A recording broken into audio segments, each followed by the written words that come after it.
What's up, everybody? Happy Monday. Hope all you're having a great day so far. Hope you all had a great weekend. Um, Getting into this episode of GH, listen, I'm gonna tell you straight like this.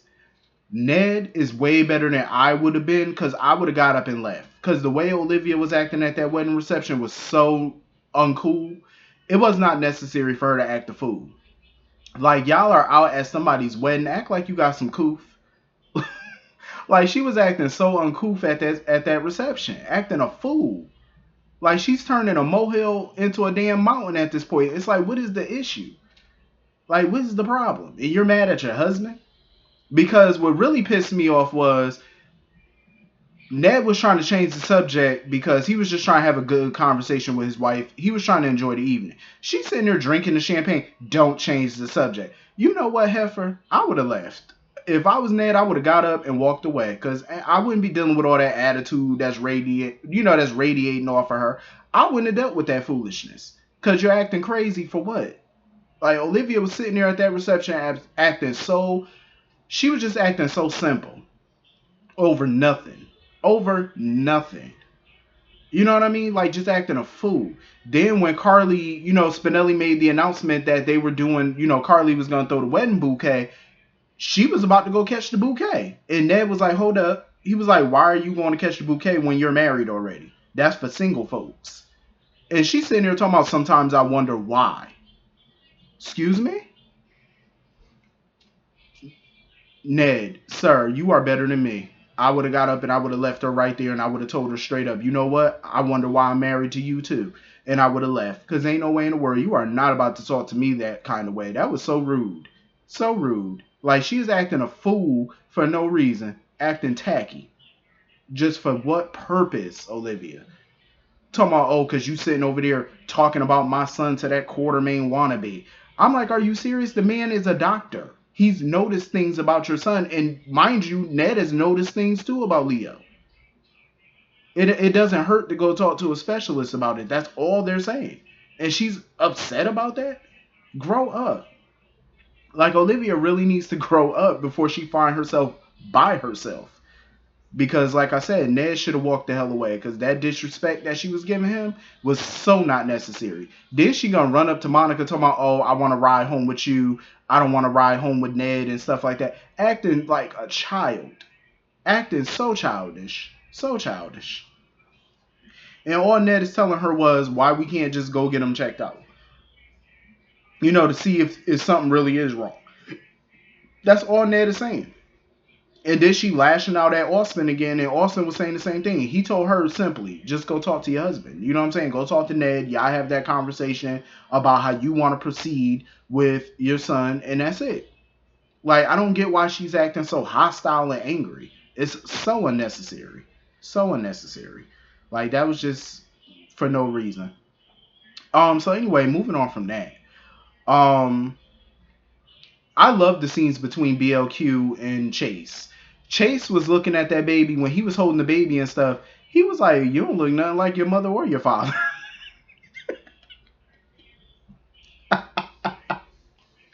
Listen, BLQ snatched that baby from him so quick.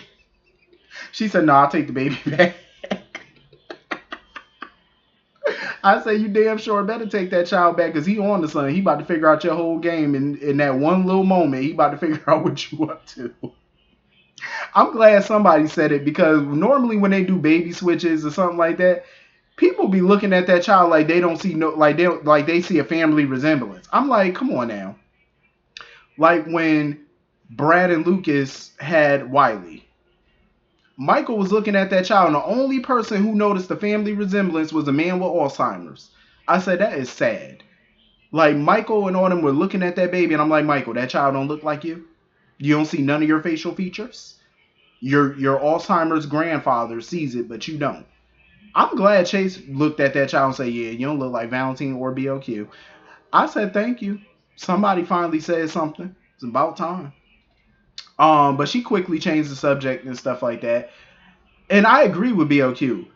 Chase, it was fun seeing Chase kind of try to go to that dark side. It was fun to see it, but we all knew he was horrible at it. He was bad at it because that's not his nature. You know what I'm saying? He's not a bad guy. You know, But BLQ was so happy that he kind of dug down deep and went to that place. You know what I'm saying? Because she was like, okay, so you're not a goody two shoes like I thought. You know, you could get down in the mud with the rest of us. But he's just horrible. When it comes down to being, being deceitful and being, a scoundrel, it's just not his style. You know what I'm saying? He was raised better than that. He just likes to do the good things and stuff. Like he's a good guy who does good things. Ain't nothing wrong with that. You know what I'm saying? There's nothing wrong with that at all, Chase. Don't change who you are for nobody. Um, and as much as he cares for Willow and stuff, he's ready to give, their marriage annulled and stuff like that. He's ready to sign the papers in the marriage. Um, because he realized like he was grateful for Willow because she gave him the strength to, heal and stuff like that, even though he's not fully ready to be back at the PCPD. But, she was his motivation for getting better. And, I'm glad that he's not angry with her anymore. He doesn't have that bitterness towards her anymore and stuff, He's moving on with his life, and I love it. Um, and BLQ was like, okay, I want you to stay tonight because he was about to leave, and she was like, can you stay tonight? I said, oh, sookie now. I like them together. I really do. I like BLQ and Chase together. They look good together. I always felt that way about them. Like, I never had an issue with the writers possibly putting the two of them together because I could see them, being a couple. I mean, BLQ, she's definitely the type of character that would keep Chase on his toes because we all know she extra. But I love how she's genuinely there for him. You know what I mean? Without no ulterior motive or nothing like that. So I could definitely see them as a couple. I'm here for it. Totally here for it. So anyway, moving on from that.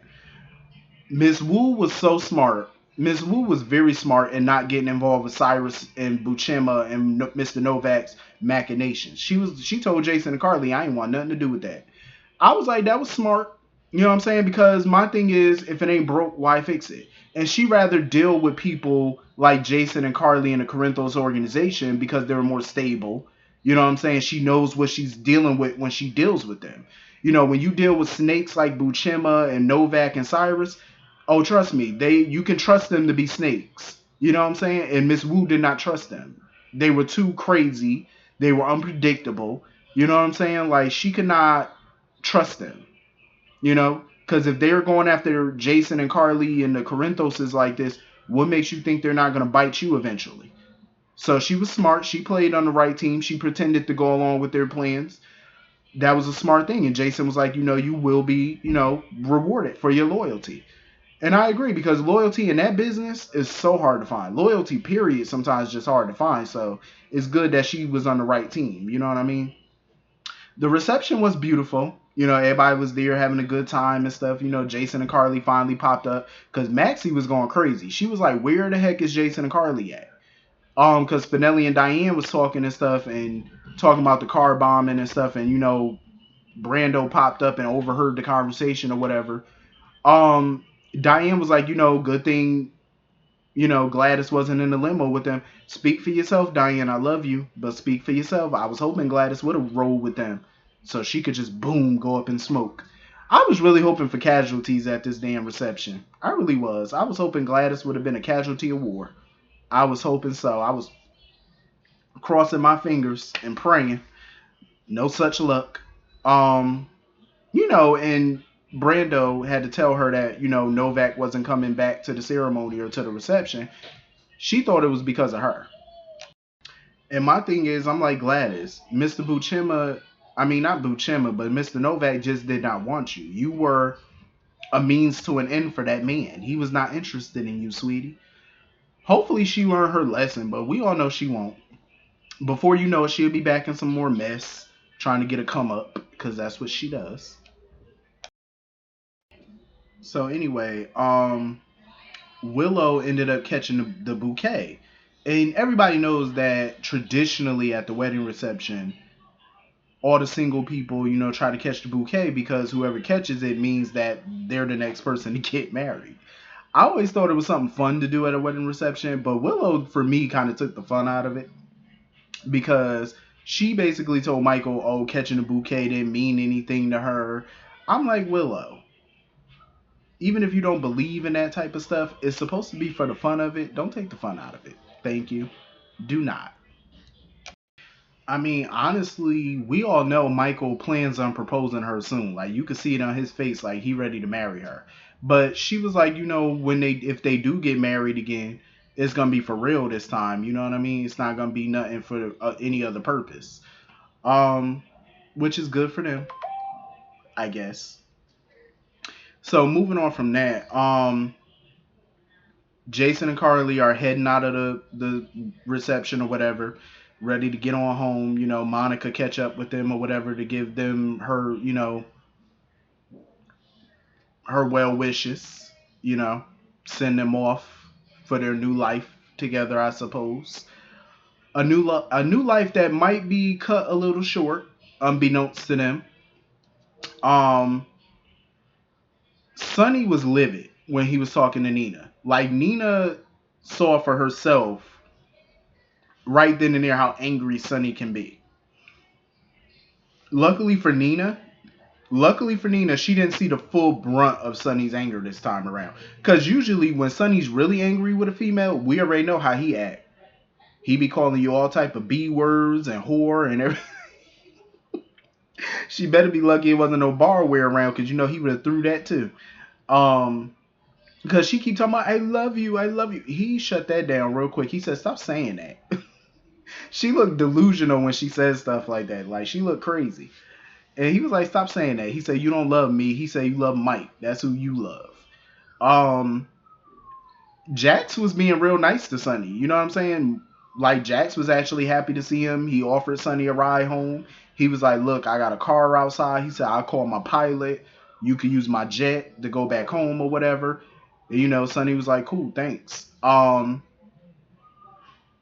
When Sonny went home though, you could see how happy he really was to be home though. I do feel like subconsciously Sonny wanted a break from his life because he was adamant that he didn't really want to know who he was. But he really did seem genuinely happy to be home. You know what I'm saying? Like be somewhere he's familiar with, be back around things that he know. Um, he walked around the house and on the terrace and stuff, and he looked at pictures of him and Carly and the kids and all that stuff. But the surprise when he gets upstairs, Lord have mercy. Oh my goodness. I cannot wait until Sonny gets up those steps and he walks into that bedroom and he see Carly and Jason up in there. Oof, the grits are about to hit the fan. I can't wait to see Sonny reaction to that because that's gonna be fun. That's gonna be the real. This week looks like it's gonna be a good week for this show. Like it looks like it's gonna be a really fun week. Good drama. Um. So anyway, moving on from that, Valentine and Anna done popped up asking Nina all types of questions, and she filled him in on Peter and the fact that he was blackmailing her or whatever. But Jax stepped in for her and was like, what he was blackmailing her for is not important right now. Um, Anna was asking her all types of questions like, you didn't think to call 911, you didn't think to call us. She was like, well, he was threatening me, he was threatening Phyllis, he was threatening the baby and, Maxie's son and stuff like that. She was like, well, when you got by yourself, did you think to call anybody? Um, like she was just hammering them questions home. I say, good questions. But you already know once they find out what he was blackmailing her with, it's gonna make sense to them why she didn't really try to tell anybody. She had an opportunity to tell people.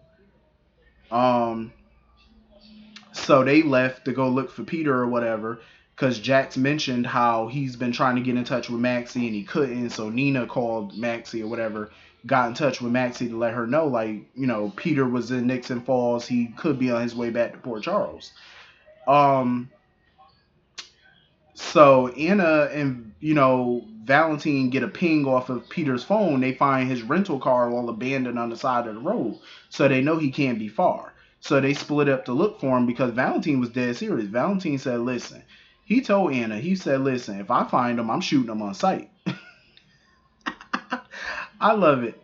I agree with Valentine because I would have too, honestly. I wouldn't ask no questions. But Anna ended up finding she ended up finding Peter and pointing her gun at him. I'm glad her and Peter are finally gonna have their face off. I'm gonna be interested in seeing what's gonna happen with that. If she gonna pop him in the behind or not with that gun, as she should. I would have took that gun and popped him right in the behind. But this was a good episode though. This was a really good follow-up episode from Friday. Really good. Hit the comment section. Let me know what you guys thought about it. I will see you all later. Have a great day. Peace.